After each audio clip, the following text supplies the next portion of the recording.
morning, everybody. Welcome to the Reverend Guitar Circle on Ranch, coming to you live from sunny, beautiful Toledo, Ohio, where it is, in fact, snowing on 3/11. I am not down. There, I did it. It's all mixed up. I did it. Oh. It doesn't know what to do. Oh, stop. Oh, no. Oh, you love me. She joined in. That isn't right. Well. How's everybody doing today? Yeah, I was making some mess. Yeah, that's for sure. This is a Reeves Gabrels RG-1 in the not long for production satin black. It's just satin midnight black. Ladies and gentlemen, Black Flame Maple is coming back on this model, and it's going to be sharp as hell. But we're still shipping some satin black beauties right about now. There's so many things that are special about this guitar, I'm not even going to talk about it. I don't think that's true. Not true. Yes, there's so many things to talk about on this guitar that I don't really know where to start. But the RG-1 is one of my it's one of my favorite signature models for a lot of reasons. But the thing that this model exemplifies to me is how we like to work with our artists, right? And the idea that a signature model should not be a static idea. It should evolve as the artist's needs evolve. And this started out as a pretty straightforward model. It was a hardtail for a long time with a flame maple top.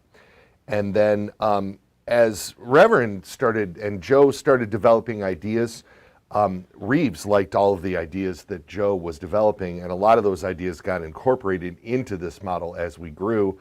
You know, some of the obvious ones, the roasted maple neck, and by the way, if I may, look at this one.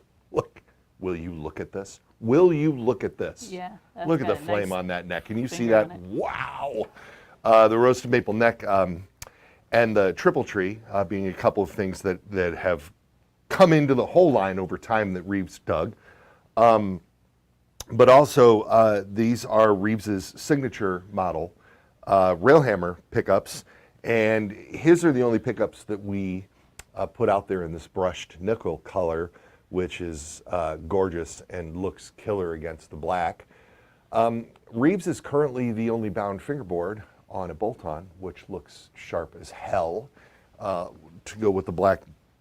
I like how the gloss black headstock sets off the gloss black pickguard on the satin black body.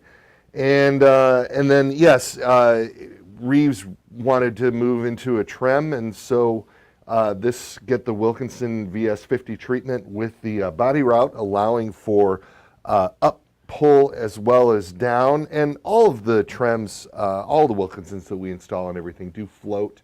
But this particular model, you've got a much wider range, allowing you to do fun, cool stuff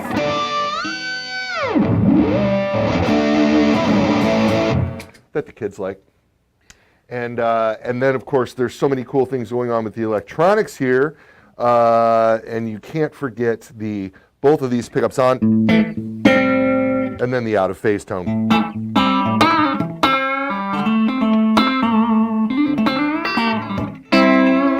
And with the game that does cool stuff.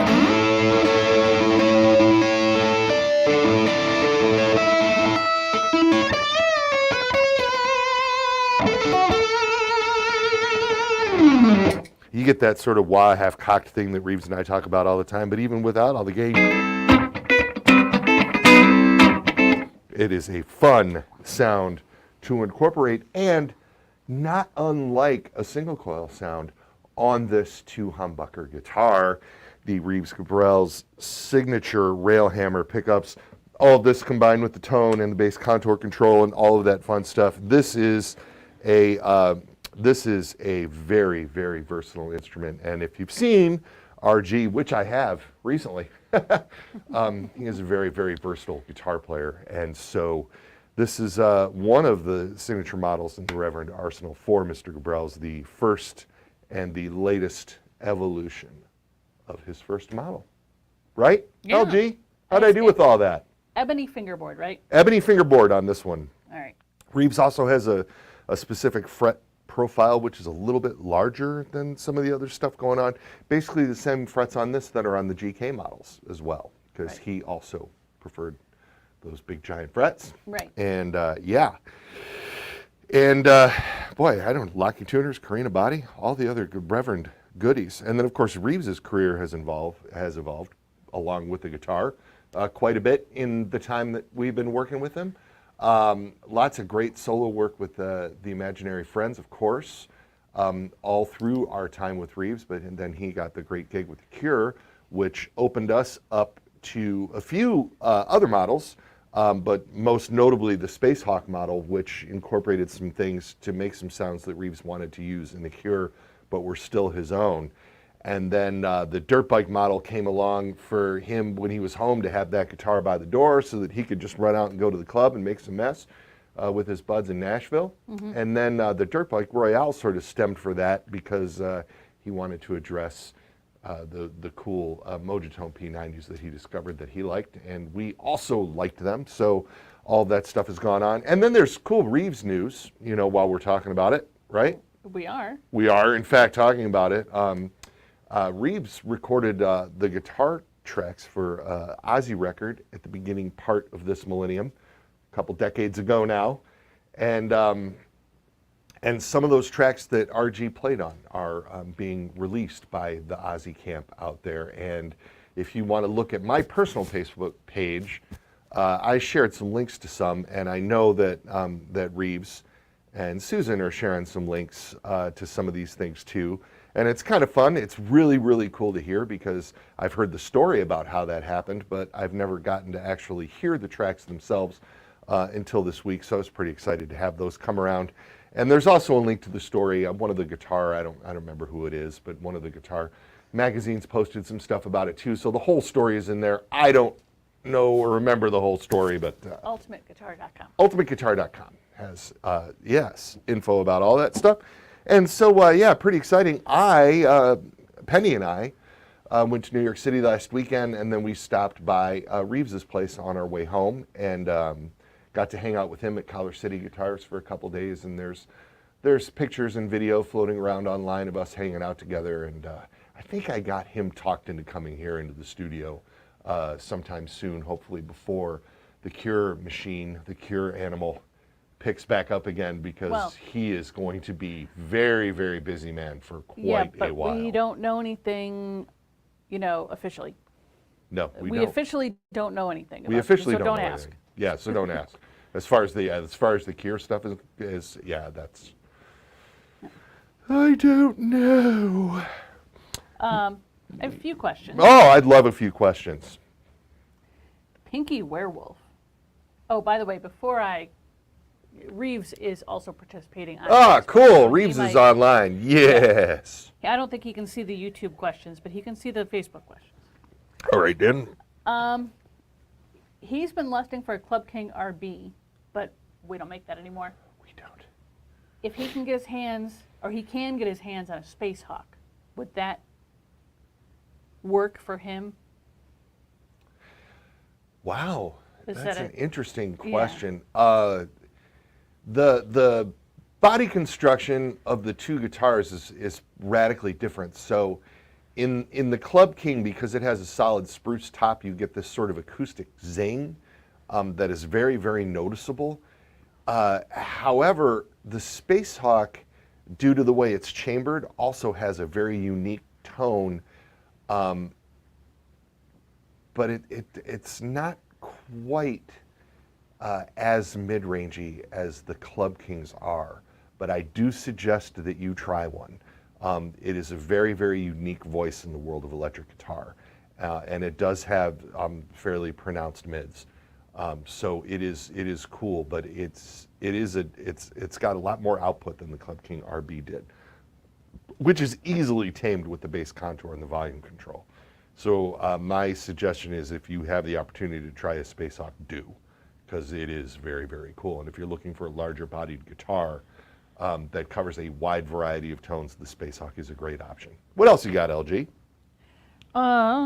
Let's see. Oh, somebody wanted to see the cool neck plate. There it is. It's rad. Gotta find the comment. Scott asks if the original dirt bike has the routed body for the trim as well. The original dirt bike is the single pickup with the Reeves Bridge rail hammer in it. And that is, yes, that has a Wilkinson on it, and that Wilkinson is routed for the up pull on the original dirt bike. The only thing that we've done the additional body route for the Wilkinson on, except for all of my personal guitars, because we have a little jig back there for it. It comes standard on the Reeves models, and it comes standard on the Tommy Coffin model as well. And outside of that, we don't do it normally. Indeed. Adam says, question, I'm just gonna read it. Ready? I don't know if I'm ready or not. Now you're making me nervous. I'm not really sure. Maybe I'm ready. Question for Kenneth effing Haas. Oh, To jeez. your ears, Louise. how would you describe the sound of the chisel bridge in the second incarnation of the Reeves Sig, compared and contrasted to the Reeves Sig pickup in the third incarnation? Oh my gosh. Wow. Okay. The chisel is, so the chisel is a ceramic magnet, relatively high output pickup with a lot of mids. And it's really funny. It has so much mid-range output that Joe actually recommended on the Railhammer website when he originally wrote the text on the Railhammer website. He actually didn't recommend putting the chisel in carved top, maple top guitars like Les Paul's, because he thought that those guitars have a pronounced mid-range to begin with, and then the chisel pickup on top of it was a little much.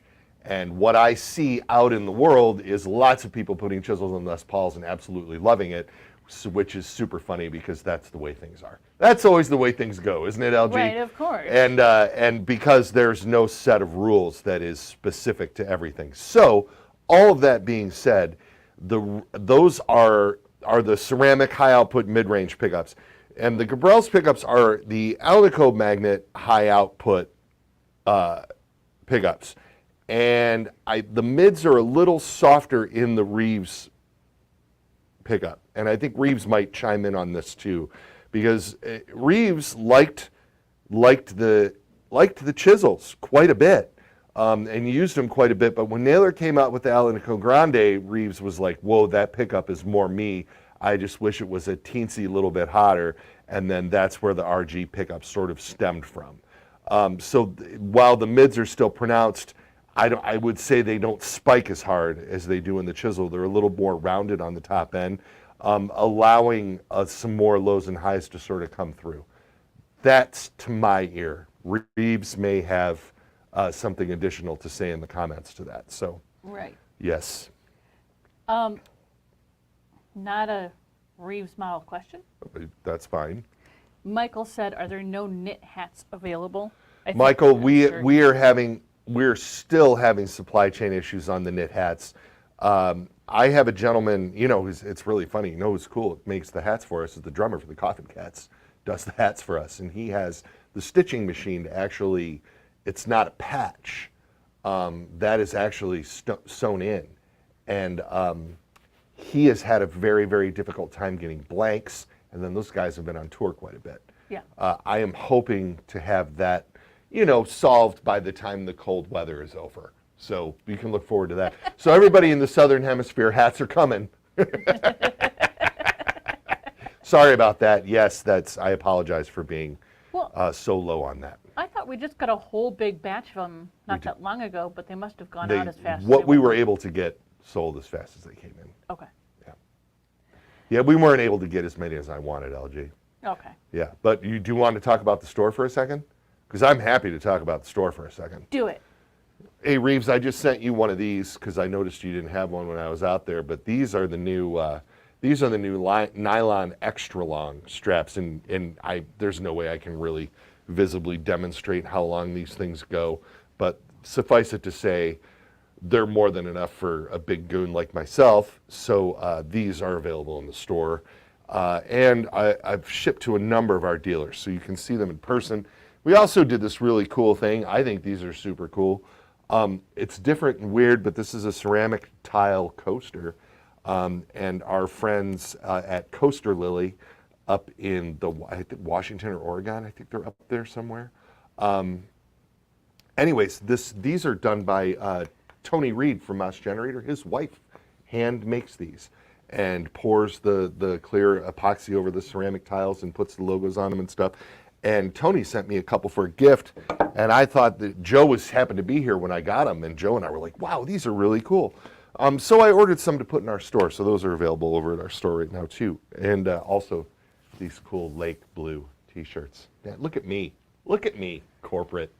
What's the word for that? There's a word for that. Yeah, we're not going to say that in this year. Oh, she's not going to let me say it. It starts with a W. I am dishing or an the H, goods. Depending on how you spell it, I guess.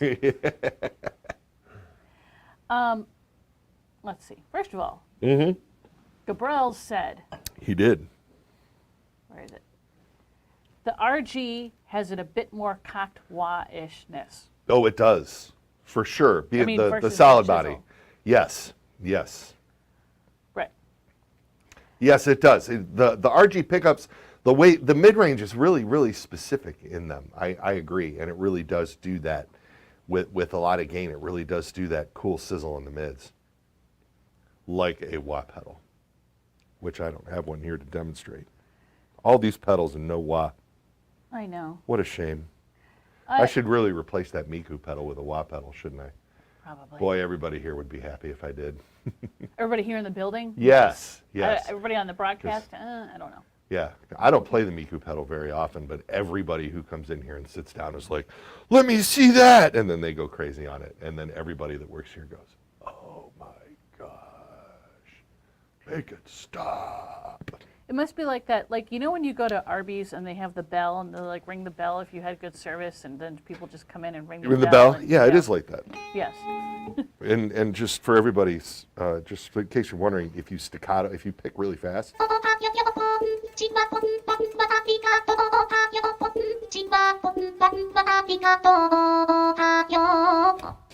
There you go. Oh, she is giving me the death glare, folks. The death glare. That is the, well, I'm not getting dinner today look that I just got from behind the laptop. Today? I'm going I mean, to bed without my first dinner. of all, you are a grown-ass man who can feed himself. Let's start there. Yeah, and also I usually make dinner on Fridays. You do. So, yeah. Okay, So, all right, okay, I'm getting dinner, okay. But I still got the death glare. Jeremy would like to know if Reverend uses a standard-sized back cover plate to cover the cavity. It is. He needs one in black for a 2013 Bayonet that's getting a set of Reeves signature rail hammers in the brushed finish. Oh, cool. I don't know if we have any. We're out of a color of back plates, as far as I know. I don't know what they are, but it should be a standard-sized back plate. I believe it's just an off-the-shelf type thing that you should be able to swap out. Boy, and then I'm going to say that, and then it's going to be weird, you know? The thing to do might be to email sales@reverendguitars.com and ask Tim just real quick to measure one for you. That way you get the right answer that I'm not prepared to provide sitting here in this chair. She's writing furiously, laboriously over there, if I may be so bold. I don't know if it's furiously. You know what? I mean, I'm going to go back. I'm just going to go back to this for just a second. Okay, do it. I can't get over how good this thing sounds with that Earthquaker afterneath, and because it's just the coolest.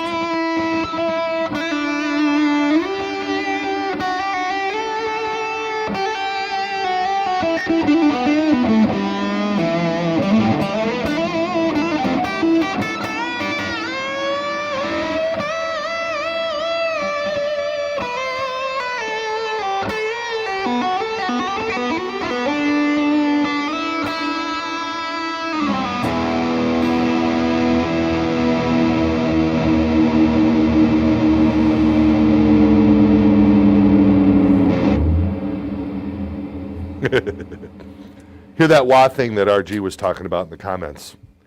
You can hear that mid sort of punch through. And the mid is not spiked on that. That is, that's my Angry Charlie, my favorite. And the bass is on The bass is at 2 o'clock, and both the middle and the treble are at about 11 o'clock on the dials. On the dials! And that was where Nick Diener said it, by the way. He was in here last week from Wonder Pedals. And we talked about fuzzes, and we talked about overdrives, and we talked about the swellers and all those things when Nick was here. And look for an upcoming video on our YouTube channel if it's not there already.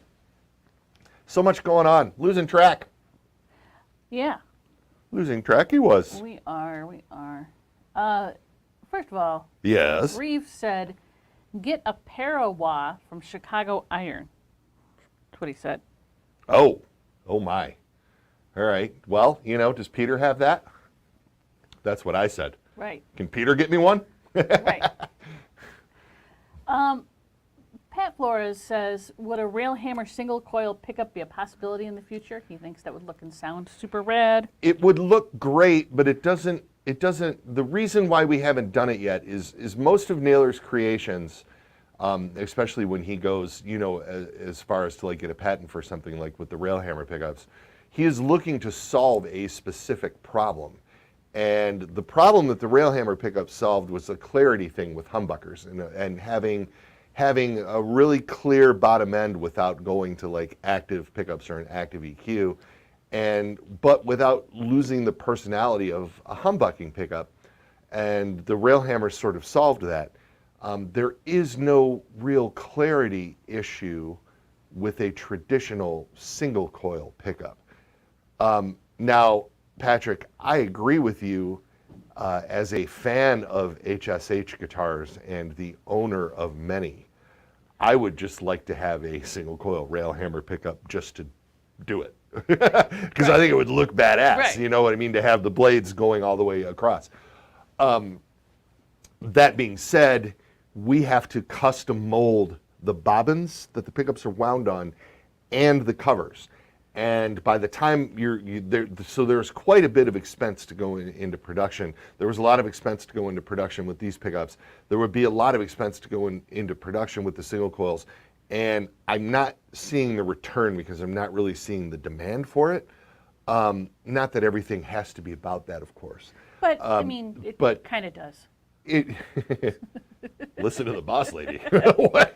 Oh! I like keeping the lights on, but I just got schooled. But a stacked version might be cool. They're right. There might be something there, and it's always in the discussion phase. It just hasn't moved to the next level yet. Right.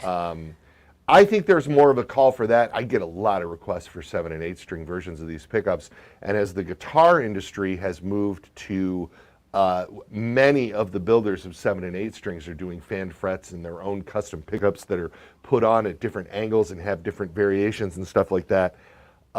For us to tool up to do just the regular humbucker size version of the 7 or 8 string, I don't know how much of a market there is anymore. I know the people that love them, and I get it. It just isn't anything that we've addressed at the moment. I think the single coil thing would be cool. I will bring it back up with Joe. Always good to hear from you, Pat. I hope things are doing well down at, what's it, Eventide? Eventide. Pat, I hope to see you at the NAMM show, bud. I mean, I'm only going to be there for a day, but I hope to see you there. Simply Pie. Simply Pie. Yes. Took me a while. It took me longer than I would like to admit to realize that was his screen name. Because it's simply 3141592. I like it. Etc. Yeah. Ever considered doing a retroblast version of the 12-string guitar? It was prototyped with Revtrons on it, and it just wasn't jangly enough, believe it or not. The pickups almost seemed a little bit overwhelmed by the 12 strings, and it got a little mushy.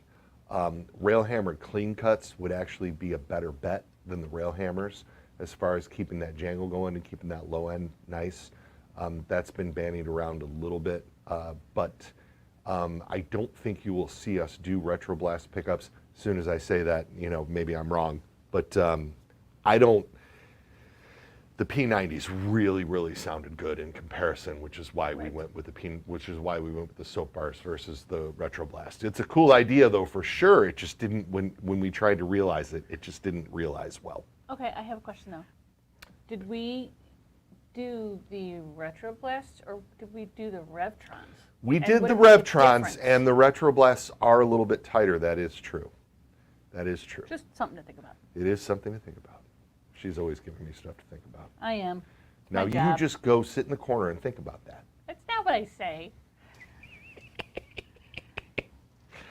I don't Brandon know why, says. I don't know why I'm picking on her Yeah, today. you are hard. Yeah, I know. I don't know what that's Maybe about. you do need to go sit in the corner. Maybe and I think do. About it. Maybe I do. Brandon said best way to repair a chipped horn in a Sensei. Oh. Take it to Lay's Guitar Shop in Akron.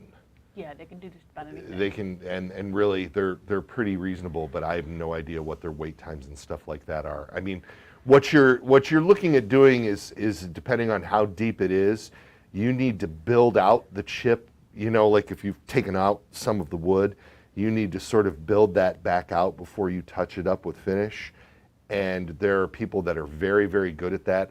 I've seen Green do some nice work in that regard, but it really depends on the damage, and you should really have a repair specialist. So and which is totally different than a finish, than just somebody who paints guitars. I mean, you need to really have somebody who is excellent at repairing, look at it, and give you an estimate. Similarly, Yes. and this might be the same answer, Yeah. Mick said he recently cracked his headstock on his Descent baritone. Wants to know if we sell replacement necks, but which we don't. But the move still go to Lay's and Yeah, there's really not much that a good tech like Lay's or Brown's or somebody can't handle when it comes to that regard.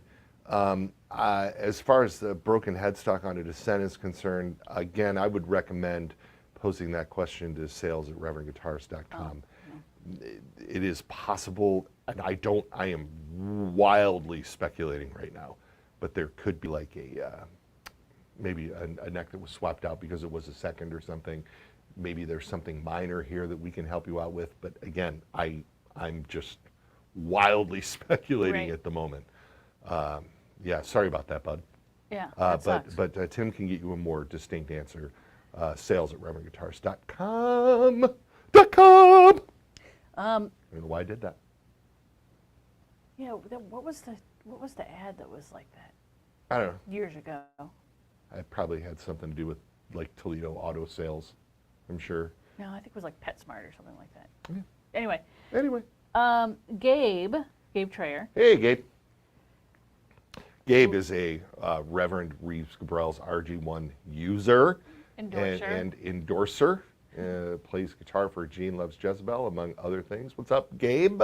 He says, incredible guitar, I can It is. testify. Can? Why the change to a thicker neck? Both are very comfortable, but just curious about the change. The neck, well, you want the honest answer or do you want me to bullshit? Do it. Honest answer. The neck drifted, Gabe. It drifted a little bit. We did the bolt-on model with a tilt-back headstock, like the set necks, for a few minutes. And when we did that, the wood that's right here sort of got removed. And because the RG neck was specific to his model, it sort of followed along the lines of some of our set necks, where it just got thin here. And it wasn't anything that happened all at once. It was just a sort of gradual thing. And when Reeves got his 10th anniversary guitar and played it compared to some of the first signature models that he got from us, we did some measurements and we were like, whoa, that's way out. So we went back to he actually sent me, well, he didn't send it to me, actually bought a very early Reeves model and sent him the neck to make sure it was the neck that he liked, and it was. And then we took that neck and we had that neck duplicated for his current production to sort of correct that straying. But yeah, something in the tilt back headstock, the translation got lost. And then, when stuff like that,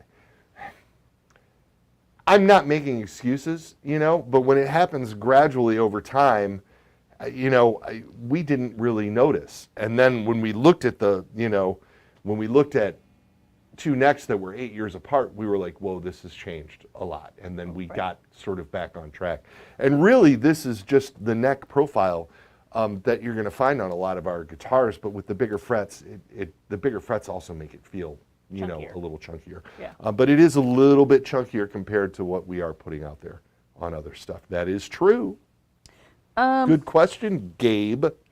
One more question and then a suggestion from Reeves. Okay. Tom says, do you find that people often make modifications to any Reverend guitar they purchase?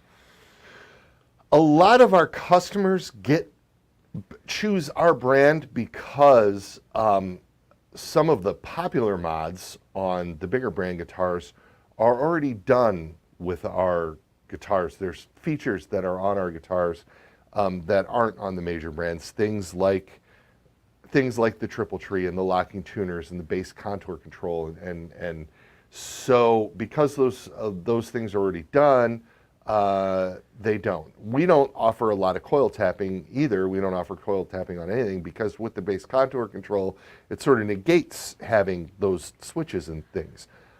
So that being said, I don't see a lot of people modding the guitars after the fact, but that's not to say that they don't. Of course, everybody's got their thing that they dig. But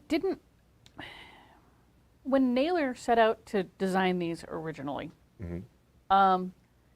wasn't one of the things he was looking at the ease of modding them? Because there are some guitar players who they buy the guitar and they just swap and swap and swap and swap. Yeah, with the exception of the Retroblast pickups, the pickups are standard size P90 single coils, and the humbuckers. knobs are standard size. So you can do that, and the knobs and the pots and things of that nature are all very easily. I don't know if he was thinking about modding as much as he was thinking about guys on tour, and they break a bridge saddle and they can just grab a Tune-o-matic bridge and go. Yeah. The things like that they don't really have to pop worry into about. the store wherever they are. And just But having, any of our bridges, with the exception of the Dirt Bike Royale, but any of our bridges you can easily put like Graphtec saddles on. Yeah. That kind of thing. Sure, Right. of course. Right. So I guess the answer to that question is yes and no. Well, okay. What do you got? You certainly can. Yeah, for sure. We're not going to revoke your owner's card or whatever.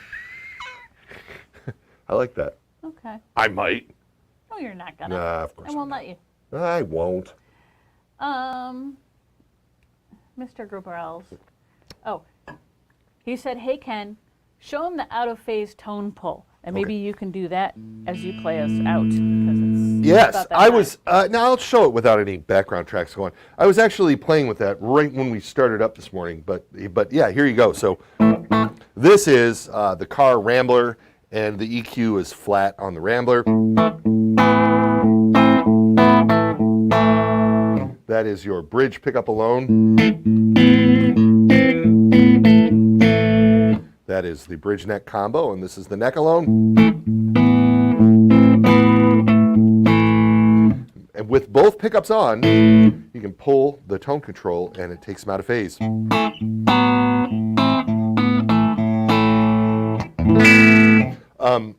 Note, that doesn't really affect the sound when you're on the neck alone or the bridge alone.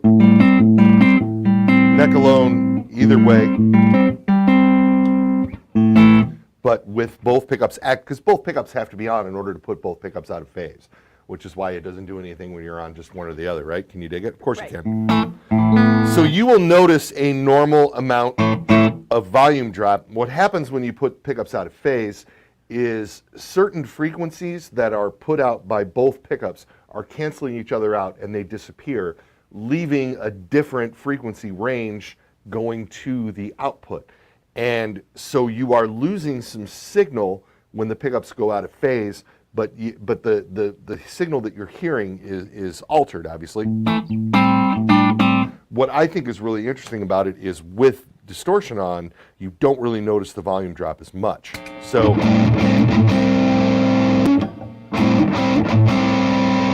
but with a lot of gain on, you get this really cool MIDI.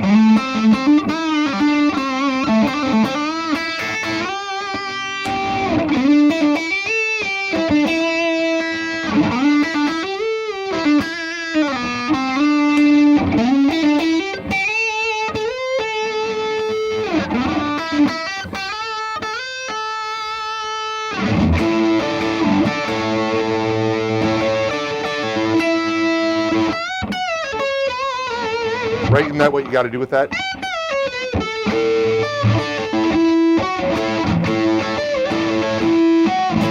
I don't know why you're looking at me like that. Why are you trolling Reeves? I'm not trolling Reeves. Reeves likes Queen. But that, I mean, you know, May famously plays with that tone as well. A lot of, you know, and Peter Green had a little bit of that going with his old Les Pauls. But, you know, not like a lot of things. Reeves has sort of taken that and run with it, you know what I mean, and done really cool shit with it, like the trans trem and like, you know, another thing that we're just going to keep, it's Reeves Day, right? Right. We're holding his guitar. Do it. Reeves has been singled out in the, I'm gonna say my pitch too. Reeves has been singled out in the current guitar player, right? Mm-hmm. Is it GP? I think 25 electric guitar innovators, right? Innovations in electric guitar, and the guys behind them, and players 25 players who put, you know, added obviously to the electric guitar. And Reeves was noted in that article for the Parker Fly, for really, I mean, popularizing a guitar that was new and what's the word I'm looking for? Innovative? I mean, obviously it was very unconventional, Different? and there nothing came before. I mean, Ken Parker reinvented the electric guitar with the exoskeleton and all the things that he did, and then Reeves popularized it in playing with Bowie, and the pickup that Reeves used and all of those things. But upon me seeing that, of course, I think Reeves has done that a bunch of times. Yeah. And I think that you could have written the same article with Reeves about the Steinberger and the Trans Trem and all of the work that he did with that. And then the Spacehawk also qualifies because it's such a radically different design from anything that came before it, and based around the artist to fill that artist's needs. So congratulations, Reeves, for the kudos that you're getting in Guitar Player and from Ultimate Guitar and all of the cool stuff that's going on with you. And yeah, there you go. There you have it. I said it. Okay. What else? You're laughing. Are they making fun of me online for playing Brian May so poorly? No. Okay. Because, boy, I really blew that leg. Because I wasn't playing with the peg.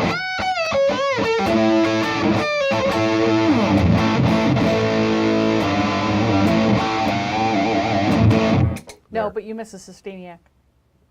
Oh, the Sustainiac. In your list here. I sure did. I did miss, and which is dumb because we make it. Well, we offer it. We don't make it. We offer it. But yeah, the Sustainiac too. I mean, really the first time I heard the Sustainiac used was Reeves, and that was well before we met Reeves. But it's the first time I remember hearing that unique sort of tool. Right. And it took us a long time to get them into guitars. We had to get to a place where we could actually, you know, install them here and do it right. And yeah, so check out the RG Sus too. Anything else, LG? Can we call this? We can call it. We can call it. Yep. Play us out. All right. Bud. You want me to play it out? Play us out? Yeah, I do. I kind of have that idea that I want to rock out that sort of little bluesy lick there from the Twins. What do you think? Do it. I don't know why you're asking.